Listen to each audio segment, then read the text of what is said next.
The following is a hockey podcast out of Vancouver and Surrey, British Columbia. It'll only consist of a lot of puck talk and even more BS, or in actual words, banter and satire. Enjoy, and as always, go Canucks go. You know what, Trevor? I blame you.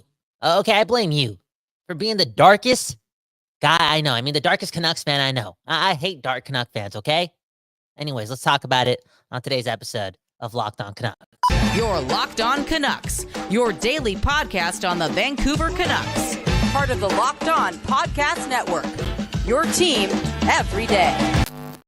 Hey, welcome to another episode of Locked On Canucks. My name is Trevor Beggs, co-host of Locked On Canucks, and also a Canucks writer since 2013, currently with Daily Hive Vancouver. Before we dive into today's episode, we got to thank you for tuning into Locked On Canucks, because it is your Canucks every damn day. Hey, if you haven't done so already, make sure you go subscribe or follow us for free on YouTube or wherever you listen to podcasts. Also, got to let you know that today's episode is brought to you by Sleeper. Download that Sleeper app and use promo code LOCKEDONNHL to get up to a $100 match on your first deposit. Terms and conditions apply. See Sleeper's terms of use for details. It's the biggest game of the season tonight. The Canucks and the Vegas Golden Knights, and the Canucks are turning to Artur Shilov's Esmilu Latviu. There we go, a little Latvian, baby. Let's go. What does that mean? What does that mean? It means I love Latvia. Wow, beautiful, man. You can't even name me three things from Latvia outside of Shilovs and what team he plays on. Come on, man. Ronald Kennens, Sandis Ozlinch. Oh, how about the capital, Riga? Let's go, baby. What's the best food in Latvia again? Sausage rolls? I was thinking pierogies. I don't know. That's Ukrainian though. Yeah. I don't know. I've never been to Latvia, man. Come on. But giving some love to Latvia on the episode, but also going to get blame out potentially, because the Canucks have been struggling of late, okay? 5-1 in their last 11 games. And they actually have not beaten a playoff team since Thatcher Demko departed the lineup. Now, that stat, when I saw it over the weekend, kind of blew my mind a little bit. And, this team's got the talent, but obviously they are not there right now. So we're going to go through who's to blame for the Canucks' recent struggles. We'll also talk a bit about the division, because that division lead is slipping away. And the Oilers fans are coming after us for some comments we made back in November. We'll get into that. Of course, we'll preview the game tonight. Artur Shilov's getting the start. But who else to start on the show? Kyle Bowen, okay? What's the bigger start? Artur Shilov's for the Canucks or Kyle Bowen here on Locked On Canucks? You guys both got to bring it. My co-host, how you doing, brother? Shilov's Latvian, Kyle Bowen, Hinduian, okay? Now, what's the Hindu national food? Last time I checked, it was marshmallows. Marshmallow curry. Ever had that? Anyways, Kyle Bowen, Trevor Beggs, doing our thing, and getting dark, getting negative blame-o-meter. Come on, it's Monday, dude. It's Monday. That being said, the Vancouver Canucks are stressing me out, okay? Another failure on Saturday. That was a failure. It really was. A 6-3 defeat to one of those good teams, right? Those quote-unquote good teams, the LA Kings. And speaking of L's, we've been taking a lot of them. I know we're quote-unquote NHL 500, but when you're going into the playoffs for the first time in a long time, and you're where the Canucks are in the standings, 500 is just not good enough, and especially 500 with so many inconsistencies within the way this team is playing. Okay, a lot to blame to be shared, and we're going to be talking about that today on this episode of Again Locked On Canucks. Hit the like button and subscribe. Also join the Discord. The link to that is in the bio. Okay, and look at this comment. Okay, from Raj Singh, okay? We got this tonight. Canucks better come out with vengeance after the last meeting, okay? Raj shedding some limelight on what the Canucks need to do. Vancouver, it's a lot better when the Canucks are good. At the same time, when you want the Canucks to be good, the other side of that is the stress and the expectations and the agony. And you know how they're talking about the Canucks having to face adversity? The fans have to do the same thing, because you're not going 16-0 in the playoffs. Exactly. And, they certainly are facing some adversity right now, and they might face some more adversity if they do indeed lose the division, but we'll save that for segment 2. I think there's a few topics that kind of want to touch on when we bust out the blame-o-meter. Kyle made it himself in his basement over the weekend. Very intricate device. But really, I think it's, for me, there's 3 categories. It's either this player or topic deserves a lot of blame, some blame, or just a little bit of blame. And we mentioned Seelovs to start off the show. So let's actually start with the goaltending. And Casey DeSmith, again, has mainly been the starter for your Vancouver Canucks, or has been the starter since Demko went down, 3-5-1 in the games he started. Kyle, how much blame are you giving Casey DeSmith for the Canucks' recent struggles? Dude, you need saves. Even when your team breaks down, you need saves. And last time I checked, you're going to break down against pretty good teams. You know what I'm saying? End of the day, 3 goals on 6 shots, no matter how the goals went in, is just not good enough, especially for a team that's trying to find its footing. And you know what, Casey DeSmith, is he also to blame for not, I don't know, telling Rick Tocchet that Demko was hurt before they pulled him out of the game against the Jets? Because I'm pretty sure DeSmith said something amongst the lines of Demko going up to him after the first intermission and telling him to get ready just in case he had to get in. Come on. That's when you have to rat out your friends, okay? Straight up. You know when you're about to make a bad decision and you're younger and, like, you tell your friends and you kind of wish your friend did something about it? DeSmith, you should have said something, okay? Because you're playing with fire and you're also not making the most out of this huge opportunity for him. You know, he had this opportunity to play a large stretch of games, and yeah, the Canucks again are NHL 500, but there hasn't really been a lot of Casey DeSmith standing on his head and raising this value that he has going into a UFA market where, you know, backup goaltenders are economy. Did I say that right? What am I trying to say? What am I trying to say there? Backup goaltenders are no, not in this economy. No, okay. You know what? It's a commodity. Is that what I'm trying to say, right? Yeah, there you go. Come on, Mr. Finance. Okay, come on, man. Not just Hindu on the program. I'm also the anyways, Casey DeSmith. How much blame does he deserve? If we're gonna make this blame-o-meter a 1 to 10 thing, I think it's a cool 7.5. Yeah, like you said, Kyle, you got to get saves from your goaltender. And I did feel like when DeSmith first came into the net, the Canucks were doing what they could to, you know, limit shots against. And, you know, you look at some of those early games after the injury, you know, the Colorado game was kind of the outlier. But after that, they gave up 24 shots against Washington, 17 against Buffalo, 17 against Montreal, 24 against Calgary, 19 against LA. And over the past few games, it's been, you know, 33 shots or less. But in a lot of those starts, especially early on, DeSmith barely saw the puck. And in those games, the Canucks went 3-2 against, again, admittedly not a great set of teams there. So, you know, the other thing too is Thatcher Demko this season, you know, he hadn't had a game where he led in 6 or more goals. And now DeSmith has 3 games where he's led in 6 or more, with both, you know, 6 goals in each of his last 2 starts and the Minnesota game. The crazy one from February there. So yeah, DeSmith, I'm giving it, you know, I'm going to say like a 7 out of 10 right now, around the same as you, Kyle, because you got to get saves from your goaltender, and they just have not been there lately. And super curious to see what Shilovs does tonight against the Vegas Golden Knights. Oh, super curious, man. And you know what? If I wasn't reading so much Deepak Chopra in my life, and if I wasn't reading The Power of the Subconscious Mind and just didn't finish up that chapter on forgiveness, I would have definitely given DeSmith a bigger part of the blame, because the Vancouver Canucks have never been the same since, okay, that All-Star break, but more specifically, what happened against the Minnesota Wild. I think they had a 3-goal lead in that game. And I'm pretty sure they let 9 goals in, a.k.a. didn't make a save. At a time, it looked like the Canucks didn't really need one. You know, they're up in the standings, but something about that loss just kind of shifted the killer instinct in the Vancouver Canucks. You know what, Trevor? Shut me up. I was about to go down a dark path. Carry on. Yeah, let's move to the next target on our blame-o-meter, and that's Rick Tocchet. So Rick Tocchet been juggling the lines left, right, and back and forth recently. Lots of juggling on the power play that's been going on for a long time this season. Kyle, how much blame are you giving Rick Tocchet for the Canucks' struggles over the past little bit? 5 out of 10, 4 out of 10, 3 out of 10, something low. I only said 5 out of 10 because I feel as if he'd want that, you know? He seems like an accountable guy. It's down the middle. You know, it's, why did we lose this game? Specifically, it was because of the players and the coach. That's what Tocchet would say, right? Or just take most of the blame. Anyways, it's on the players, man. It's on the players. Like, Tocchet worked overtime, okay? He quit a nice, comfortable TV job to implement some systems and do his thing last year.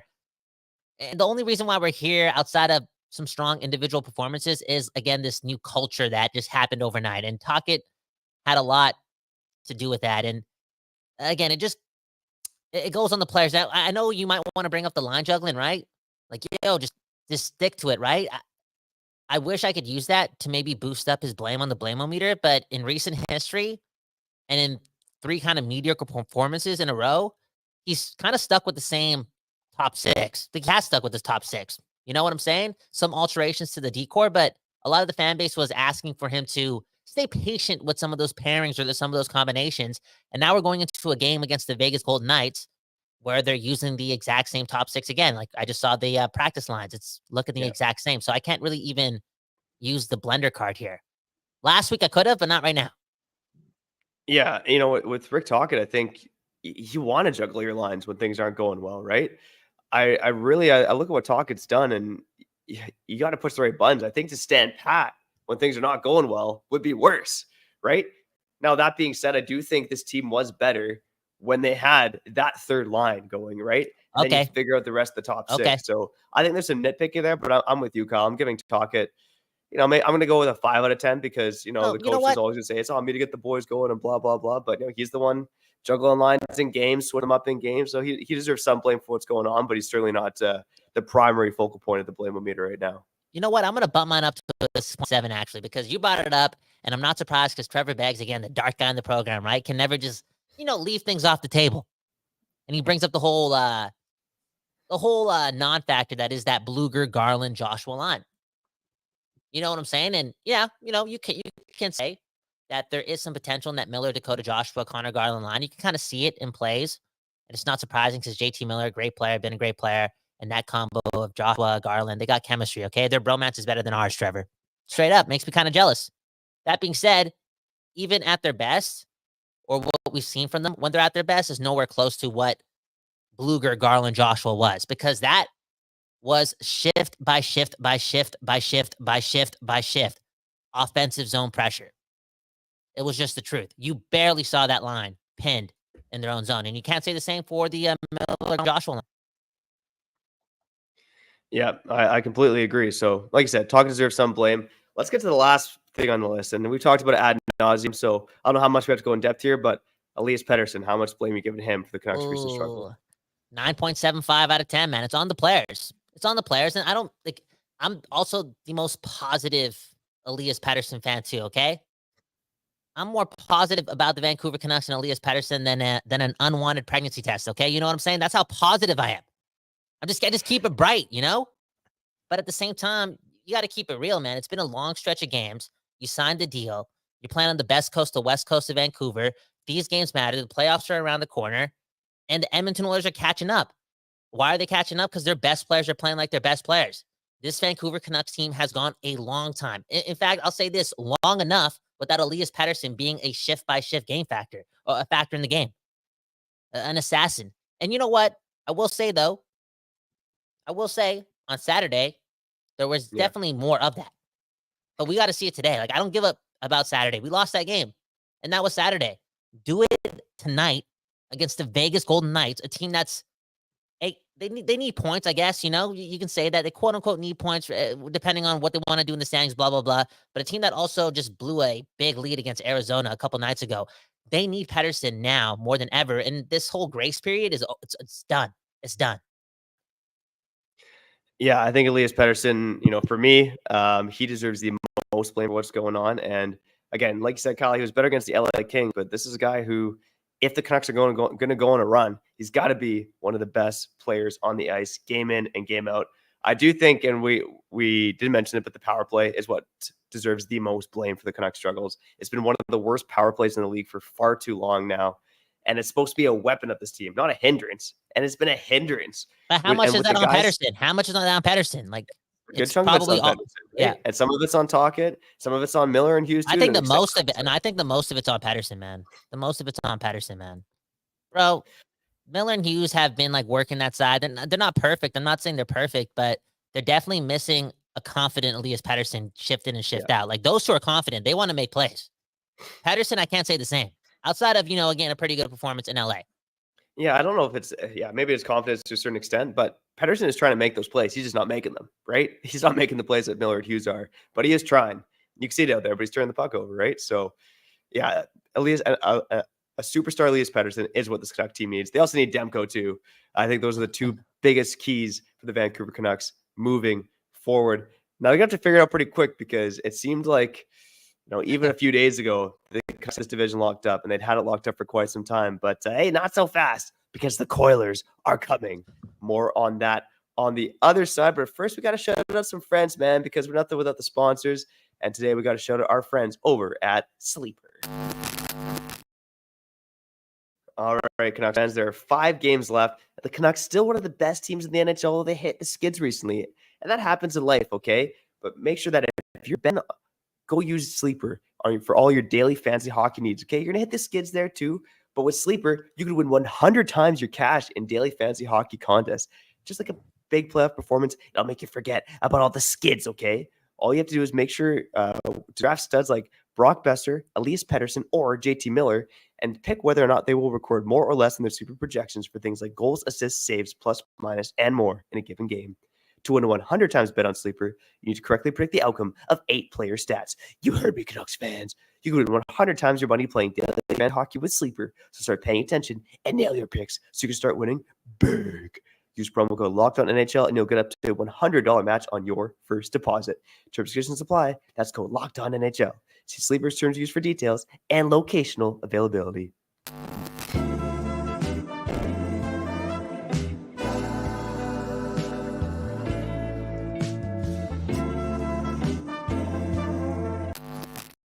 People, we back doing this. That's talking to you. Yes, you and you and you and you. The most important part of the program. We'd actually be nowhere without you. Trevor said we'd be nowhere without the advertisers. Bro, Trevor, you got to stop putting on this image or, telling the world that you're part of the Illuminati, okay? And that you sold your soul to the dollar. Okay, come on, Trevor. What if your children are watching this, man? You're turning green too. This is why we need the Canucks to start winning again so we can get Trevor Beggs onto the brighter side, because I'm worried about you. I'm not going to front. Well, they don't call me the darkest guy in the program for a reason, and it's kind of hard not to be dark right now because the Canucks might piss away at the division to the Edmonton Oilers, and this is the home Locked On Canucks, your Canucks every day, who made an episode in November saying that the Vancouver Canucks ended the Edmonton Oilers season. And obviously, we're having some fun. It was a little premature. We like to. We also said in that episode, I don't know if you remember, we did also say they're probably making the playoffs. Yeah, we did. No, we were pretty bullish on them making the playoffs, but winning the division, that is something else. And kind of like you said, I think you said that you had the number 17 points 8 weeks ago. I'm just looking at it since February 1st. On February 1st, the Edmonton Oilers had games in hand on the Canucks, and we're still 12 points back. And that is not 2 months ago. They were 12 points back with games in hand. Or sorry, the Canucks had games in hand on them. So it's a different world now. Again, 5 games left for the Vancouver Canucks, 6 games left for the Edmonton Oilers. You know the Canucks schedule, but the Edmonton Oilers play the Golden Knights, the Canucks, and the Avalanche. They also play the Coyotes twice, and they play the Sharks. Okay, so some winnable games in there for Edmonton. Yeah. They also have Connor McDavid. Dude, again, that guy's on a mission. I hate to do this because again, this is the show, the West Coast bias, but there's a really good chance the Oilers are going 5-0-1 or 4-1-1, which means the Canucks have to start winning games. Like I said, grace period, or this whole every team has to face adversity. It's all good, dude. We faced adversity for 30 games. You know what I'm saying, bro? It's over. You have to take this division. I'm sorry, I just do not trust this inexperienced version of the Vancouver Canucks to piss away a division and feel confident going in the playoffs. And you could talk about this whole the media is going to make a lot of noise of it. Oh, you guys are just, dude, that's a choke job. That's it's one thing to struggle and still stay at the top going into the standings. You can kind of pull out some more victories and feel away. But if they fall to second, that's going to be a defeated group to some extent. It really is. Because you didn't have a 5-point lead. You had at points an 18, a 20, a 30-point lead on these guys, it felt like.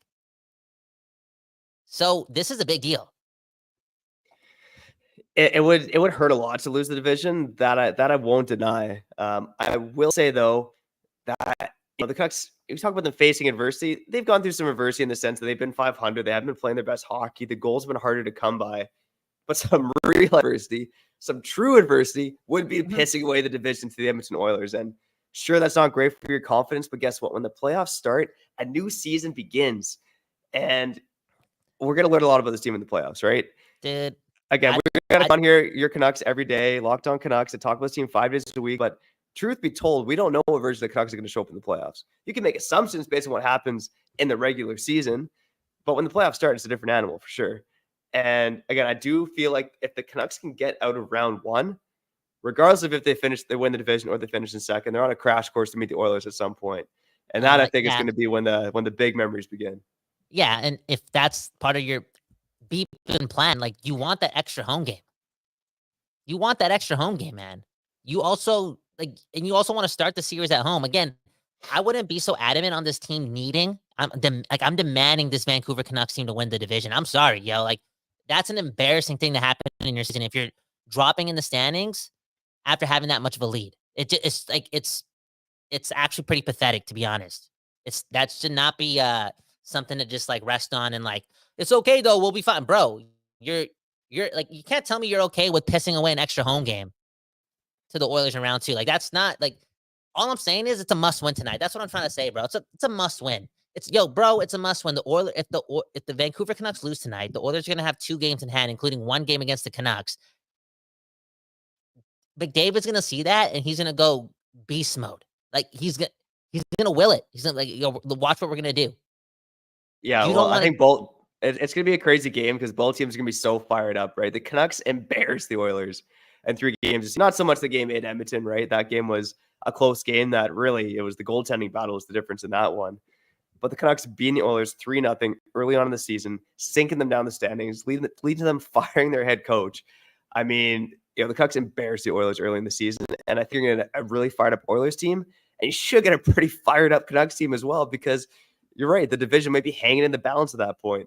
And again, you can put it to an end. Sorry to cut you off again. I'm emotional right now. We win today. We're up by 5 points. Let's say it's a miracle and Edmonton loses on Wednesday, and then we go into Saturday's game, and there's like a potential to have like a 7 point. I don't know the Oilers schedule, but there's a way for the Canucks to win today and ultimately put the nail in the coffin on Saturday.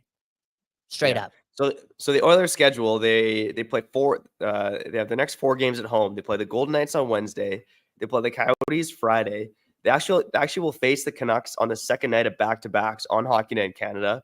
So I guess that's somewhat of a plus, although, again, the night before is only the Arizona Coyotes. Then they play the Sharks, the Coyotes on the road, and they end off their season against the Colorado Avalanche on the road as well. So 3 good teams, 3 bad teams. You get one of those teams are your Vancouver Canucks, and it's going to be a heck of a race, man. Both these teams have their weaknesses. Both teams have their strengths. But yeah, at the end of the day, home ice makes a difference, but it's not the be all or end all, I guess is what I'm trying to say. Look at these last 2 comments. We got one from Jeremy, okay? Home ice wasn't important for Florida. And then we got Andrew with the absolute killer. Like, come on, get out of here. I'm about to ban you with, why did we lose in 2011 if home ice is so important?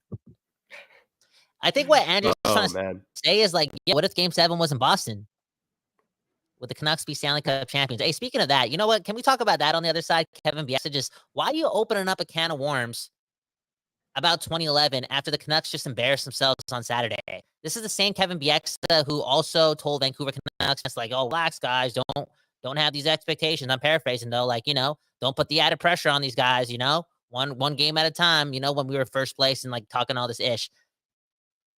I know Kevin Bieksa is from Ontario, but man, he's really, how much of a Canuck is he right now, man? That's all I'm saying. Well, it's funny. He's come on I remember he came on the regional broadcast when we played the Ducks and said that, he's still a Canucks fan. They're his favorite team. He cheers for them on a regular basis. But he had some interesting comments there. I mean, one of the other things I'll say, I'm actually trying to look for examples of teams who, really struggled down the stretch and still went on good playoff runs. Colorado. Check it out though. What's Colorado? I heard. I don't know if you had the stat in front of you, but Sat ironically mentioned, and again, maybe I was drunk or delusional when I heard this, but I heard that he said that the Colorado Avalanche actually lost 7 of their last 8 games or 8 of their last 9 games going into the playoffs in which they, used to win the Stanley Cup. Yeah, so the difference here is the Colorado Avalanche were 4-5-1 over their past 10 games on the year they won the Cup. They also finished with 119 points. They had a ridiculous lead at the top of the division. They weren't kind of scrapping and clawing for a division title like the Canucks are right now. But on the flip side, I look at last year. I'll bring up the Colorado Avalanche again. The Colorado Avalanche went down the stretch 8-1-1. Going into the playoffs red hot. What did they do? They lost to the Seattle Kraken. So again, how much does the regular season matter? It matters a little bit, but it's a different season come Okay, I playoff like it. I time. like We it. still Thank got you, some bro. we still got some regular season games before the season wraps up. Let's talk about it. The biggest game of the season on the other side, the Vegas Golden Knights versus the Vancouver Canucks. Before we do that, we got to shout out our friends over at eBay Motors. You know the deal, baby. Passion, drive, and patience. The formula for a winning championship is also what keeps your ride or die alive. eBay Motors is everything you need to maintain your vehicle and level it up to peak performance. From superchargers, roof racks, exhaust kits, LED headlights, and more. Whether you're into speed, power, or style, eBay Motors has got you covered. With over 122 million parts to choose from for your ride or die, you'll always find exactly what you're looking for. And with eBay Guaranteed Fit, your part is guaranteed to fit your ride every time, or your money back. Cha-ching! Because with eBay Motors, you're burning rubber, not cash, baby. With all the parts you need at the prices you want, it's easy to make your car the MVP and bring home huge wins. Keep your ride or die alive at ebaymotors.com. Eligible items only, exclusions apply. eBay Guaranteed Fit only available to U.S. customers.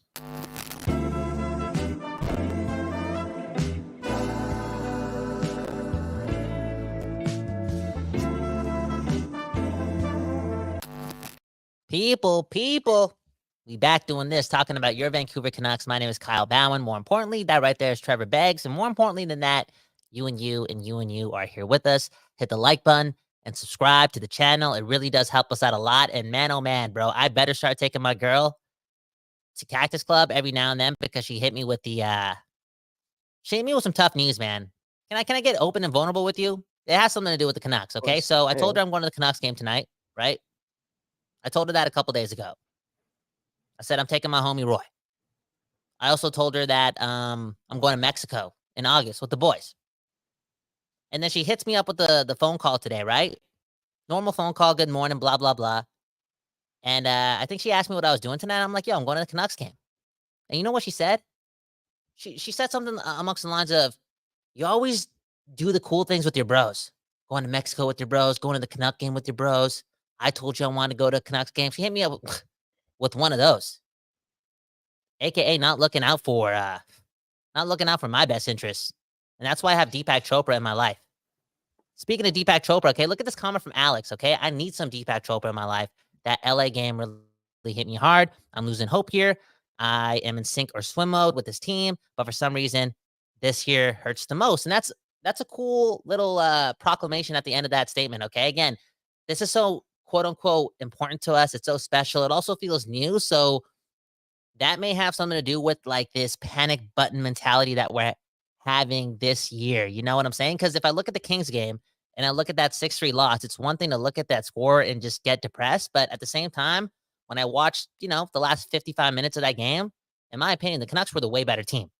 Yeah, 100%. And all this talk about like the Canucks can't face the Kings in the playoffs. It's loser mentality, man. Like I do think, again, we got 3 likely opponents. We've talked about it. Okay. We got the thumbnail. Go check out the feed if you want to hear about what we previewed, who we want the Canucks to face. Okay. Mm-hmm. But it's Vegas, Nashville, and LA, right? And yeah, Nashville right now on paper is the easiest opponent. If the Canucks were to lose to Nashville, that would be pretty bad. Vegas and LA, more of a coin flip. But all this talk about like, the Canucks have to lose so they don't face Vegas, or the Canucks shouldn't face the LA Kings. They're going to be in trouble. Relax, okay? The Canucks can stack up against the Kings. They can stack up against the Vegas Golden Knights. And, tonight's a big test of that, though, right? The Vegas Golden Knights, obviously, they have the 2-1 series lead over the Vancouver Canucks. In that game, similar to the LA game, they got up early, and then it's hard to come back when you're down 3 goals, right? But the Canucks played one of their best games of the season against the Vegas Golden Knights in early March. Let's see that version of the Vancouver Canucks. And Kyle, you mentioned it earlier on in the show. I do think, all eyes are obviously always on Pettersson, but tonight's a big night where it's the biggest game of the season. You need your star to show up, especially on a night where you're starting your 3rd string goaltender. I mean, maybe we'll go to that very quickly. How surprised were you by this announcement this morning? Oh, not surprised at all, man. Casey DeSmith has been really, really bad lately. He's not confident. You're not going to throw him in front of the Vegas Golden Knights, Like that value has dropped. The importance of Casey DeSmith playing game in and game out, it's not that important. What's more important is rolling with somebody who's kind of neutral / maybe, very confident after wins against 2 AHL / NHL teams in the Ducks and the Coyotes. But the right move is this whole Sheeloffs thing. And you're kind of scaring me because I'm going to this game. Not going to front. The way I mapped it out, I was really hopeful that Demko would be back by then. By now, you know what I'm saying? But now reports are saying that he'll be back on Saturday. So it's like, okay, first game back. Here's McDavid. It's crazy. Like, what a season. What a season. All in all, though, if Sheloves does it, there's going to be that extra conversation, which is so crazy to me. Like, how are we here, right? How are we here? But there's going to be that conversation about who's going to be the backup going into the playoffs if Sheloves gets the job done today. Because if he wins today, he's going to play do we play the Coyotes this week too? Right? We do on Wednesday, right? Yeah. Wednesday, yeah. So if he wins tonight, he's going to play the Coyotes, a team that he just beat last week and played really well against in that third period. He was really, really good. And then you have to go into getting Demko back and asking yourself who's the backup of this team. What a time. Okay, I want to bring up one more thing, okay? And again, one love to the commenters. I started this earlier. On that note, one love to this one. JS, Go Canucks Go. Thanks for the super chat. But we had Roberto here talking about this, okay? Lindholm is a big loss as well as Demko. Lots of people blame Lindholm, but his two-way game is missed. Just imagine when Lindholm starts scoring and PD stops being a ghost out there. And that's the lethal X factor combination for this team. This team gets twice as good. Twice as good. I'm not even joking because we're talking about two all-stars and two guys who have done it in the past. Real talk. They're twice as good if Elias and Elias both play up to their standards / take their game to the next level. And there's like a 50% chance that happens. And just close your eyes, get Deepak Chopra here, meditate a bit. All right. Pray to the Hindu gods. Dude, your team, your Vancouver Canucks team that has 102 points can get way better. And that's the version of the Vancouver Canucks that is so appetizing and so dreamlike. And there's still a chance of that come April. There's still a chance of that, come this regular season. Like Lindholm at practice, not a full participant, but at practice, taking PK drills. Again, Demko back on Saturday. Maybe it's the full force Vancouver Canucks against the full force Edmonton Oilers. Well, I think it's the commenter makes a great point. And shout out to everyone who comments on the show, whether it's live or after the fact. But the Canucks penalty kill in the 6 games Lindholm's been out, 68.2%. Okay, they've allowed 7 power play goals on 22 opportunities. He has been sorely missed on the penalty kill for sure. 60% face-off percentage overall. Him and Bluger were just a rock-solid PK1 duo out there. Joshua's been good as well, but I do think they really miss Elias Lindholm on the penalty kill. And again, this team just looks a lot better when there's 3 lines that you can roll out there that are dangerous, that are top 6 worthy. And right now the Canucks have 2 lines that are top 6 worthy, right? They're just kind of a regular team right now. I think when Canucks team gets the extra boost is when they have, again, a 3rd line that could roll out there that can cause some damage. And having Lindholm, I know he's not scoring, but when he's out there, he's at least giving you really high floor. Not much is happening at his end of the ice. And this guy was an NHL All-Star, okay? He does have the ability to score some goals as well. Hasn't happened yet in Canucks colors, but yeah, in general, this guy's been missed for sure. Or, just it hasn't happened in general all season, even with the Flames. He's pretty much a morale / like, how do I say it? Like, he made the All-Star game because of the rules. You know what I'm saying? Because every team needs an All-Star. Look, I think he knows it. I just read that piece Ian McIntyre wrote with Elias Lindholm. I did an episode reacting to it. Read the article. There seems to be a little bit of hunger in him. And let's be honest, this guy has to be somewhat desperate. If he wants to live up to his name and live up to a quote-unquote new deal. And I don't even think it's about the money. It's just like you don't want to, at 29, like you don't want your career to take 3 steps back. And that may lead to a different version, a more hungrier, a more desperate version of Lindholm. And I don't mind that sprinkled into this recipe. That equates to your Vancouver Canucks, a team where, as Trevor says, there's still a lot to see here. And there's a lot more important games to dwell over / get really emotional about / Trevor Beggs. How you doing this, man? End it on this note, okay? And I'll say goodbye to the fans now. Thanks for listening. Hit the like button, subscribe, join the Discord, link in the bio. But how have you done it, man? You're managing like 50 different jobs. You got a family at home, and here's the Canucks. They're first place. They're giving you your love back, and you're so even keel about like, dude, since the All-Star break, the Canucks are like 500. They're struggling. Their power play sucks. Their power play sucks ass. It's so annoying getting a power play. You know how annoying it is to get annoyed at the NHL referees, then also hate your power play because it makes no sense. It's like you're banging your head against a spiked wall. Straight up. Anyways, like, how have you just remained even keel? Like, give us that to the fans before, we go into our afternoons and get ready for a game against the Vegas Golden Knights. Well, I said it at the very, very top of the show when I was introducing myself. And again, shout out to all the listeners, whether you're an everyday or occasional listener, first time listener, or new subscriber. We love each and every one of you. I've been writing about this team since 2013. Okay. I have watched a lot of bad hockey. At least right now, I know I'm watching a team that's going to be in the playoffs. I'm watching a team where the games matter. And again, playoff hockey is on the horizon. And I feel good about it, man. I feel good about this team again. I've liked a lot of what I've seen this season. And again, I've said it before, I would be more worried if the struggles from this team right now were defensive. Right now, the defense seems solid. It's the goaltending and the lack of offense. And I do think with Demko returning and the talent that this team has the potential to be one of the best teams in the NHL if they get a healthy Demko back who's playing at his level and the offense can play to their potential as well. So there are reasons to be optimistic with these Vancouver Canucks. I'm choosing optimism. I think the Canucks are going to beat the Vegas Golden Knights tonight too. I think it's going to be a close, entertaining game. I think it's going to live up to the billing, man. I think you're going to get your money's worth. I'm going to go overtime, okay? And choosing Pettersson might be, a bit too. I'm going with it. Pettersson overtime against your Vegas Golden Knights. Let's go, baby. That was another episode of Locked On Canucks. I'm Trevor Beggs. That guy's Kyle Bound. We got to get out of here. Remember to like and subscribe. It helps us out. It helps us out quite a bit, man. Again, trying to take our girls to Cactus Club at least once a month. Kyle, anything to say to the people, or should we just get out of here? Yeah, man. My girlfriend's a great girlfriend. She supports me. I know I threw her under the bus there, but I'm just like, I don't need that energy right now. It's an important game for me. Like, don't be coming at me like, yo, why aren't you taking me to the game today, dude? It comes from a place of love. I'll say that. It comes from a place of not understanding what's on the line tonight. This is way bigger than a game.